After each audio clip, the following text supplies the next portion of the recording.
Charlie's Place is a small, privately funded animal sanctuary. We are a charity by association. We are applying for registered charity status later this year.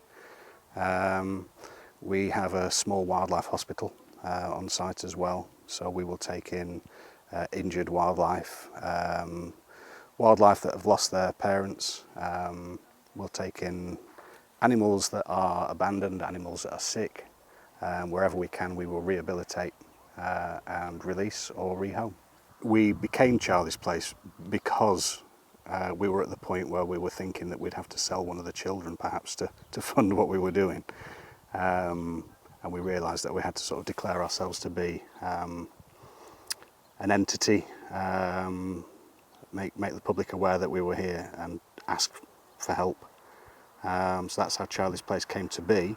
The land has been in Claire's family for 40 odd years. It's always been in her family in that time. There's always been rescued animals on the land, but only by chance, never sort of intentionally.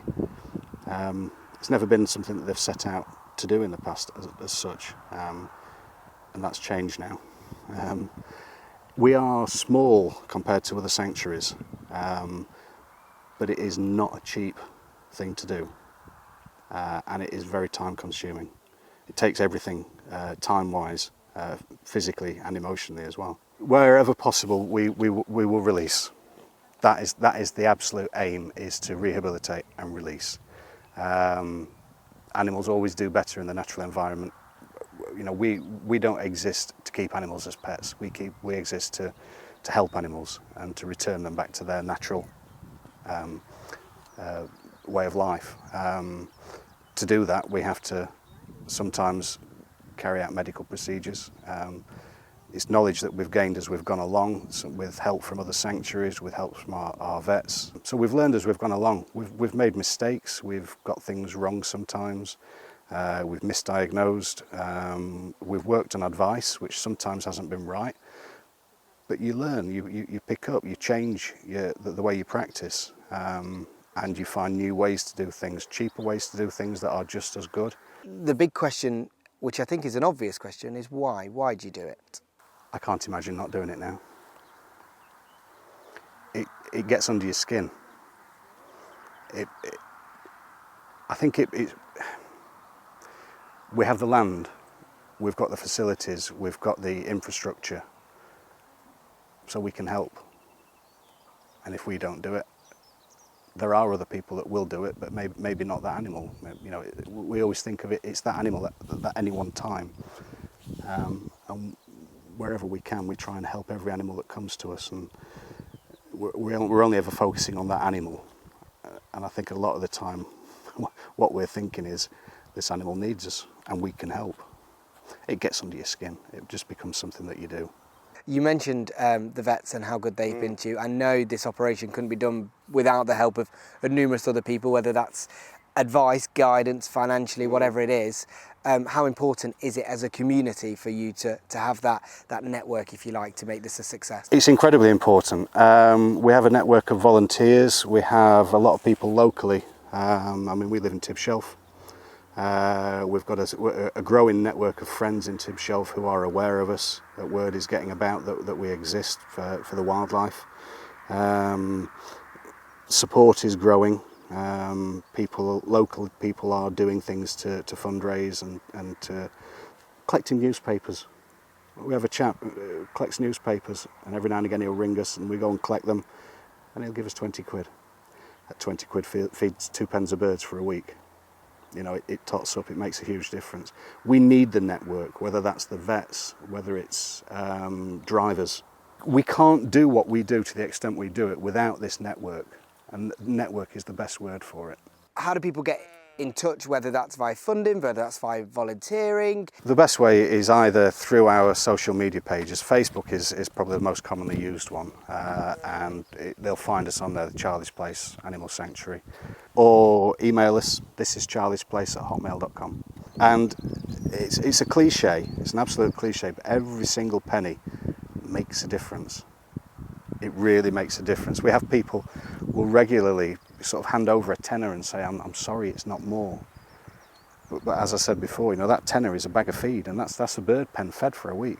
But if people want to fundraise, they can get in touch. If they want to volunteer, we've got quite a structured volunteering system. We have an initiation system. People have to go through an induction to become a volunteer. If they want to offer their services as an occasional driver for collecting animals, again, that's a little bit of training involved and just an understanding of what their role is. If people want to donate, we're never going to turn that away. They can pay straight into the bank account so they know it's gone to the right place. We have a PayPal account. They can donate whichever way they choose. If they want to just donate animal feed, if they're local, we can point them in the direction of a local feed shop where they can purchase what we need. However they wish to do it, any help is gratefully received. Absolutely. My last question, and I asked you this when we spoke to you last, but I think it's a lovely story if I remember rightly, is where does the name Charlie's Place come from? Charlie's Place. Claire, you come and tell the story. Charlie was a horse that I was lucky enough to have in my life for many, many years. He was a retired racehorse who'd had a terrible time in the racing industry. He lived here with us to the grand old age of 34. He was my soulmate.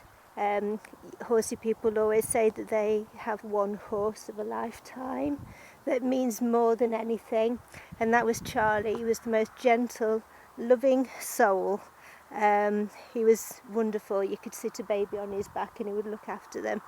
So when he passed away of old age, we wanted his name to live on. We didn't want him ever to be forgotten, and we thought that was a perfect way to remember him, and for him always to be a part of everything here, to name the sanctuary after him. For you on a personal level, do you ever look around and take a step back and realise all the brilliant work you're doing? We feel very lucky Very privileged to be in a position to be able to do what we do and experience the things that we experience and get the close contact with animals that you normally wouldn't. It's really hard, and sometimes we have days where we think we don't want to do this anymore. It's really tough. It's heartbreaking, but on the average day we do really think it's great what we're able to do, and we're just so lucky to be in a position to do things that loads of other people would like to do but aren't lucky enough to be in possession of a piece of land that makes it possible. I can give you an example of that kind of proves that point. A few weeks ago we had a tawny owl come in and we were able to release him, and just being able to let him go, watch it fly away, was one of those fantastic moments. And I woke up about 3 o'clock in the morning after doing that. I just had a little laugh, because to me it was the best thing ever. Those are the times where you think, yeah, we're really lucky.